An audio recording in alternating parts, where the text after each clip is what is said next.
Good evening, I'm Mallory Maddox. And I'm John Nicely. It's something we see often in arrest reports here in Omaha. Suspects under arrest for serious crimes also nabbed with illegal gun possession. In the past 10 days, there have been a dozen arrests. Tonight, WOWT 6 News' Brandon Scott looks further into what's going on in this live report.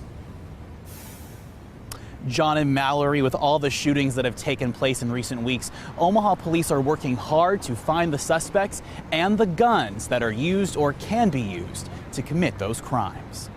And that's what our job is to get those firearms off the streets and investigate how those firearms are getting into the hands of the people that are prohibited. Lieutenant Ken Kanger leads the Omaha Police Department's gang unit, an elite group of officers whose sole focus is to put an end to the city's gang violence.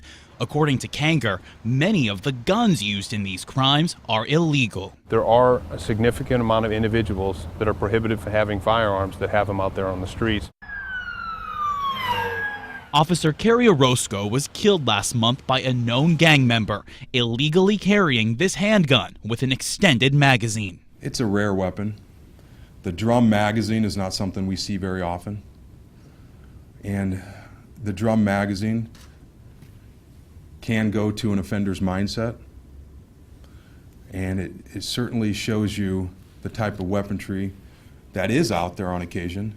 Since Officer Orozco's death, the gang unit has stepped up its presence on Omaha streets, leading to an increase in arrests and gun seizures. Many of the guns seized by OPD are discovered during traffic stops, like one that happened here near 34th and Ruggles last weekend.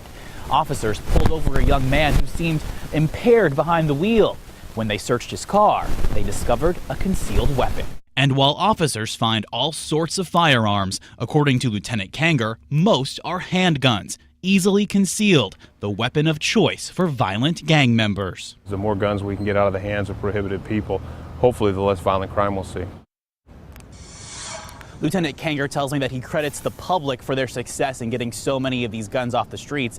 In the past few weeks, they've received several tips alerting officers where to find potential suspects carrying illegal firearms. Now, coming up at 6:30, we will hear from the president of Omaha's police union and find out what he has to say about this subject. Reporting live, photographer MH Danker, Brandon Scott, WOWT 6 News.